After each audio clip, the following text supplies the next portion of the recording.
Chapter 4. The Adventure of the Radical Candidate. You may picture me driving that 40 horsepower car for all she was worth over the crisp moor roads on that shining May morning, glancing back at first over my shoulder and looking anxiously to the next turning, then driving with a vague eye just wide enough awake to keep on the highway, for I was thinking desperately of what I had found in Scudder's pocket-book. The little man had told me a pack of lies. All his yarns about the Balkans and the Jew anarchists and the Foreign Office Conference were eyewash, and so was Karolides. And yet not quite, as you shall hear. I had staked everything on my belief in his story and had been let down. Here was his book telling me a different tale, and instead of being once bitten twice shy, I believed it absolutely. Why? I don't know. It rang desperately true, and the first yarn, if you understand me, had been in a queer way true also in spirit. The 15th day of June was going to be a day of destiny, a bigger destiny than the killing of a Dago. It was so big that I didn't blame Scudder for keeping me out of the game and wanting to play a lone hand. That, I was pretty clear, was his intention. He had told me something which sounded big enough, but the real thing was so immortally big that he, the man who had found it out, wanted it all for himself. I didn't blame him. It was risks, after all, that he was chiefly greedy about.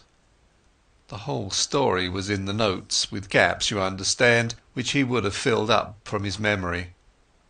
He stuck down his authorities too, and had an odd trick of giving them all a numerical value and then striking a balance which stood for the reliability of each stage in the yarn. The 3 names he had printed were authorities, and there was a man, Ducrosny, who got 5 out of a possible 5, and another fellow, Amersfoort, who got 3. The bare bones of the tale were all that was in the book. That and one queer phrase which occurred half a dozen times inside brackets. 39 steps was the phrase, and at its last time of use it ran 39 steps. I counted them. High tide, 10:17 p.m. I could make nothing of that. The first thing I learned was that it was no question of preventing a war. That was coming as sure as Christmas, had been arranged, said Scudder, ever since February 1912. Karolides was going to be the occasion. He was booked all right, and was to hand in his cheques on June 14th, 2 weeks and 4 days from that May morning. I gathered from Scudder's notes that nothing on earth could prevent that. His talk of Epirote guards that would skin their own grandmother was all billy-o. The second thing was that this war was going to come as a mighty surprise to Britain. Karolides' death would set the Balkans by the ears, and then Vienna would chip in with an ultimatum. Russia wouldn't like that, and there would be high words. But Berlin would play the peacemaker and pour oil on the waters, till suddenly she would find a good cause for a quarrel, pick it up, and in 5 hours let fly at us. That was the idea, and a pretty good one too. Honey and fair speeches, and then a stroke in the dark. While we were talking about the goodwill and good intentions of Germany, our coast would be silently ringed with mines, and submarines would be waiting for every battleship. But all this depended upon the third thing which was due to happen on June 15th. I would never have grasped this if I hadn't once happened to meet a French staff officer coming back from West Africa who had told me a lot of things. One was that, in spite of all the nonsense talked in Parliament, there was a real working alliance between France and Britain, and that the 2 general staffs met every now and then and made plans for joint action in time of war. Well, in June a very great swell was coming over from Paris, and he was going to get nothing less than a statement of the disposition of the British Home Fleet on mobilisation. At least, I gathered it was something like that. Anyhow, it was something uncommonly important. But on the 15th day of June there were to be others in London, others at whom I could only guess. Scudder was content to call them collectively the Black Stone. They represented not our allies but our deadly foes, and the information destined for France was to be diverted to their pockets. And it was to be used, remember, used a week or two later with great guns and swift torpedoes, suddenly in the darkness of a summer night. This was the story I had been deciphering in the back room of a country inn overlooking a cabbage garden. This was the story that hummed in my brain as I swung in the big touring car from glen to glen. My first impulse had been to write a letter to the Prime Minister, but a little reflection convinced me that that would be useless. Who would believe my tale? I must show a sign, some token in proof, and heaven knew what that could be. Above all, I must keep going myself, ready to act when things got riper, and that was going to be no light job with the police of the British Isles in full cry after me, and the watchers of the Black Stone running silently and swiftly on my trail. I had no very clear purpose in my journey, but I steered east by the sun, for I remembered from the map that if I went north I would come into a region of coal pits and industrial towns. Presently I was down from the moorlands and traversing the broad haugh of a river. For miles I ran alongside a park wall, and in a break of the trees I saw a great castle.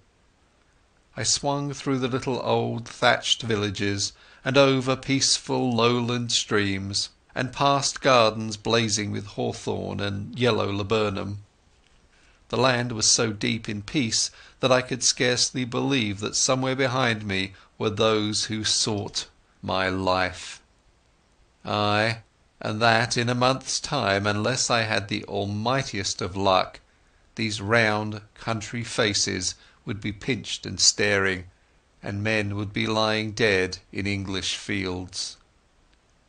About midday I entered a long straggling village, and had a mind to stop and eat. Halfway down was the post office, and on the steps of it stood the postmistress and a policeman hard at work conning a telegram. When they saw me they wakened up, and the policeman advanced with a raised hand and cried on me to stop. I nearly was fool enough to obey.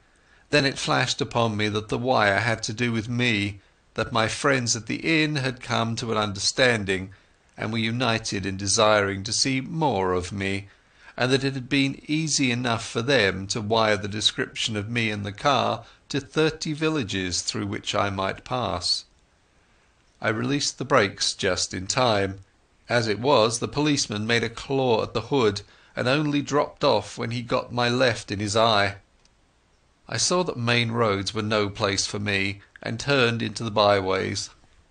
It wasn't an easy job without a map, for there was the risk of getting into a farmyard and ending in a duck pond or a stable yard, and I couldn't afford that kind of delay. I began to see what an ass I had been to steal the car. The big green brute would be the safest kind of clue to me over the breadth of Scotland. If I left it and took to my feet, it would be discovered in an hour or two, and I would get no start in the race. The immediate thing to do was to get to the loneliest roads. These I soon found when I struck up a tributary of the big river and got into a glen which climbed over a pass. Here I met nobody, but it was taking me too far north, so I slewed east along a bad track and finally struck a big double-line railway. Away below me I saw another broadish valley, and it occurred to me that if I crossed it I might find some remote hostelry to pass the night. The evening was now drawing in, and I was furiously hungry, for I had eaten nothing since breakfast except a couple of buns I had brought from a baker's cart. Just then I heard a noise in the sky, and lo and behold, there was that infernal aeroplane, flying low about a dozen miles to the south and rapidly coming towards me. I had the sense to remember that on a bare moor I was at the aeroplane's mercy, and that my only chance was to get to the leafy cover of the valley. Down the hill I went like blue lightning, screwing my head round whenever I dared to watch that damned flying machine. Soon I was on a road between hedges and dipping to the deep-cut glen of a stream. Then came a bit of thick wood where I slackened speed. Suddenly on my left I heard the hoot of another car and realized to my horror that I was almost upon a couple of gateposts through which a private road debouched onto the highway. My horn gave an agonized roar, but it was too late. I clapped on my brakes, but my impetus was too great, and there before me a car was sliding athwart my course. In a second there would have been a deuce of a wreck. I did the only thing possible, and ran slap into the hedge on the right, trusting to find something soft beyond. But there I was mistaken. My car slithered through the hedge like butter, then gave a sickening plunge forward. I saw what was coming, leapt on the seat and would have jumped out, but a branch of hawthorn got me in the chest, lifted me up and held me, while a ton or two of expensive metal slipped below me, bucked and pitched, and then dropped with an almighty smash 50 feet to the bed of the stream. Slowly that thorn let me go. I subsided first on the hedge, and then very gently on a bower of nettles. As I scrambled to my feet, a hand took me by the arm, and a sympathetic and badly scared voice asked me if I were hurt. I found myself looking at a tall young man in goggles and a yellow ulster who kept on blessing his soul and whinnying apologies. For myself, once I got my wind back, I was rather glad than otherwise. This was one way of getting rid of the car. "My blame, sir," I answered him. "It's lucky that I did not add homicide to my follies. That's the end of my Scotch motor tour, but it might have been the end of my life." He plucked out a watch and studied it. "You're the right sort of fellow," he said. "I can spare a quarter of an hour and my house is 2 minutes off. I'll see you clothed and fed and snug in bed. Where's your kit, by the way? Is it in the burn along with the car?" "It's in my pocket," I said, brandishing a toothbrush. "I'm a colonial and travel light." "A colonial?" he cried. "By gad, you're the very man I've been praying for. Are you by any chance a free trader?" "I am," said I, without the foggiest notion of what he meant. He patted my shoulder and hurried me into his car. 3 minutes later we drew up before a comfortable-looking shooting box set among pine trees, and he ushered me indoors.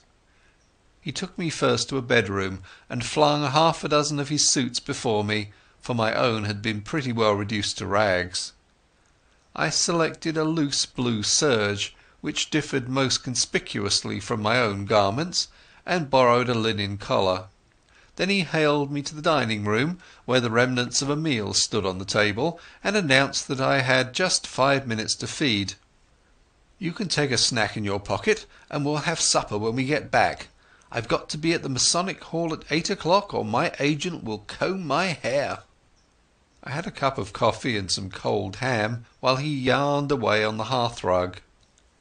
"You find me in the deuce of a mess, Mr. By the by, you haven't told me your name. Twisden? Any relation to old Tommy Twisden of the 60th? No? Well, you see, I'm Liberal candidate for this part of the world, and I had a meeting on tonight at Brattleburn. That's my chief town, and an infernal Tory stronghold. I had got the Colonial ex-Premier fellow, Crumpleton, coming to speak for me tonight, and had the thing tremendously billed and the whole place ground-baited. This afternoon I got a wire from the ruffian saying he has got influenza at Blackpool, and here I am left to do the whole thing myself. I had meant to speak for 10 minutes, and must now go on for 40. and though I've been racking my brains for 3 hours to think of something, I simply cannot last the course. Now you've got to be a good chap and help me. You're a free trader, and can tell our people what a wash-out protection is in the colonies. All you fellows have the gift of the gab. I wish to heaven I had it. I'll be for evermore in your debt." I had very few notions about free trade one way or the other, but I saw no other chance to get what I wanted. My young gentleman was far too absorbed in his own difficulties to think how odd it was to ask a stranger who had just missed death by an ace, and who had lost a 1,000 guinea car, to address a meeting for him on the spur of the moment. But my necessities did not allow me to contemplate oddness or to pick and choose my supports. "All right," I said. "I'm not much good as a speaker, but I'll tell them a bit about Australia." At my words the cares of the ages slipped from his shoulders, and he was rapturous in his thanks. He lent me a big driving coat, and never troubled to ask why I had started on a motor tour without possessing an ulster, and as we slipped down the dusty roads, poured into my ears the simple facts of his history. He was an orphan, and his uncle had brought him up. I have forgotten the uncle's name, but he was in the cabinet, and you can read his speeches in the papers. He had gone round the world after leaving Cambridge, and then, being short of a job, his uncle had advised politics. I gathered that he had no preference in parties. "Good chaps in both," he said cheerfully, "and plenty of blighters too. I'm a Liberal because my family have always been Whigs." But if he was lukewarm politically, he had strong views on other things. He found out that I knew a bit about horses, and jawed away about the Derby entries, and he was full of plans for improving his shooting. Altogether a very clean, decent, callow young man. As we passed through a little town, 2 policemen signalled to us to stop, and flashed their lanterns on us. "Beg pardon, Sir Harry. I've got instructions to look out for a car, and the description's not unlike yours." "Right-ho," said my host, when I thanked Providence for the devious ways I had been brought to safety. After that we spoke no more, for my host's mind began to labour heavily with his coming speech. His lips kept muttering, his eyes wandered, and I began to prepare myself for a second catastrophe. I tried to think of something to say myself, but my mind was dry as a stone. The next thing I knew we had drawn up outside a door in a street, and were being welcomed by some noisy gentlemen with rosettes. The hall had about 500 in it, women mostly, a lot of bald heads, and a dozen or 2 young men. The chairman, a weaselly minister with a reddish nose, lamented Crumpleton's absence, soliloquised on his influenza, and gave me a certificate as a trusted leader of Australian thought. There were 2 policemen at the door, and I hoped they took note of that testimonial. Then Sir Harry started. I've never heard anything like it. He didn't begin to know how to talk. He had about a bushel of notes from which he read, and when he let go of them he fell into one prolonged stutter.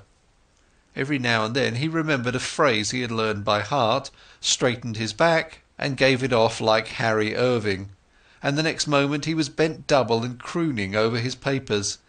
It was the most appalling rot too. He talked about the German menace, and said it was all a Tory invention to cheat the poor of their rights and keep back the great flood of social reform, but that organised labour realised this and laughed the Tories to scorn. He was all for reducing our navy as a proof of our good faith, and then sending Germany an ultimatum, telling her to do the same, or we would knock her into a cocked hat. He said that, but for the Tories, Germany and Britain would be fellow workers in peace and reform. I thought of the little black book in my pocket. A giddy lot Scudder's friends cared for peace and reform. Yet, in a queer way, I liked the speech. You could see the niceness of the chap shining out behind the muck with which he had been spoon-fed. Also, it took a load off my mind. I mightn't be much of an orator, but I was 1000% better than Sir Harry. I didn't get on so badly when it came to my turn. I simply told them all I could remember about Australia, praying there should be no Australian there, all about its Labour Party and immigration and universal service. I doubt if I remembered to mention free trade, but I said there were no Tories in Australia, only Labour and Liberals. That fetched a cheer, and I woke them up a bit when I started in to tell them the kind of glorious business I thought could be made out of the Empire if we really put our backs into it. Although I fancy I was rather a success, the minister didn't like me though, and when he proposed a vote of thanks spoke of Sir Harry's speech as statesmanlike, and mine as having the eloquence of an immigration agent. When we were in the car again, my host was in wild spirits, having got his job over. "A ripping speech, Twisden," he said. "Now you're coming home with me. I'm all alone, and if you'll stop a day or two I'll show you some very decent fishing." We had a hot supper, and I wanted it pretty badly, and then drank grog in a big cheery smoking room with a crackling wood fire. I thought the time had come for me to put my cards on the table. I saw by this man's eye that he was the kind you can trust. "Listen, Sir Harry," I said, "I've got something pretty important to say to you. You're a good fellow, and I'm going to be frank. Where on earth did you get that poisonous rubbish you talked last night?" His face fell. "Was it as bad as that?" he asked ruefully. "It did sound rather thin. I got most of it out of the Progressive magazine and pamphlets that agent chap of mine keeps sending me. But surely you don't think Germany would ever go to war with us?" "Ask that question in 6 weeks and it won't need an answer," I said. "But if you'll give me your attention for half an hour, I'm going to tell you a story." I can see yet that bright room with the deers' heads and the old prints on the walls, Sir Harry standing restlessly on the stone curb of the hearth, and myself lying back in an armchair speaking. I seemed to be another person, standing aside and listening to my own voice, and judging carefully the reliability of my tale. It was the first time I had ever told anyone the exact truth, so far as I understood it, and it did me no end of good, for it straightened out the thing in my own mind. I blinked no detail. He heard all about Scudder and the milkman and the notebook and my doings in Galloway. Presently he got very excited and walked up and down the hearthrug. "So you see," I concluded, "you have got here in your house the man that is wanted for the Portland Place murder. Your duty is to send your car for the police and give me up. I don't think I'll get very far. There'll be an accident and I'll have a knife in my ribs in an hour or two after arrest. Nevertheless, it's your duty as a law-abiding citizen. Perhaps in a month's time you'll be sorry, but you'll have no cause to think of that." He was looking at me with bright, steady eyes. "What was your job in Rhodesia, Mr Hannay?" he asked. "Mining engineer," I said. "I made my pile cleanly, and I've had a good time in the making of it. Not a profession that weakens the nerves, is it?" I laughed. "Oh, as to that, my nerves are good enough." I took down a hunting knife from a stand on the wall and did the old Mashona trick of tossing it and catching it in my lips. That wants a pretty steady heart. He watched me with a smile. "I don't want proofs. I may be an ass on a platform, but I can size up a man. You're no murderer, and you're no fool, and I believe you are speaking the truth. I'm going to back you up.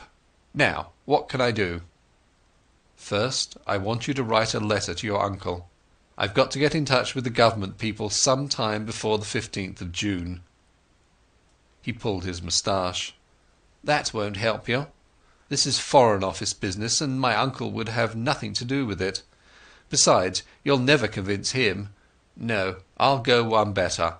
I'll write to the Permanent Secretary at the Foreign Office.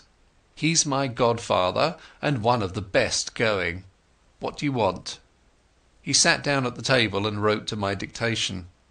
The gist of it was that if a man called Twisden—I thought I'd better stick to that name—turned up before June 15th, he was to treat him kindly. He said Twisden would prove his bona fides by passing the word Blackstone and whistling Annie Laurie. "Good," said Sir Harry. "That's the proper style. By the way, you'll find my godfather—his name's Sir Walter Bullivant—down at his country cottage for Whitsuntide. It's close to Artinswell on the Kennet. That's done. Now, what's the next thing?" "You're about my height. Lend me the oldest tweed suit you've got. Anything will do, so long as the colour is the opposite of the clothes I destroyed this afternoon. Then show me a map of the neighbourhood and explain to me the lie of the land. Lastly, if the police come asking about me, just show them the car in the glen. If the other lot turn up, tell them I caught the South Express after your meeting." He did, or promised to do, all these things. I shaved off the remnants of my moustache and got inside an ancient suit of what I believe is called heather mixture. The map gave me some notion of my whereabouts and told me the two things I wanted to know: where the main railway to the south could be joined, and what were the wildest districts near at hand. At 2 o'clock he wakened me from my slumber in the smoking-room armchair and led me blinking into the dark starry night. An old bicycle was found in a tool shed and handed over to me.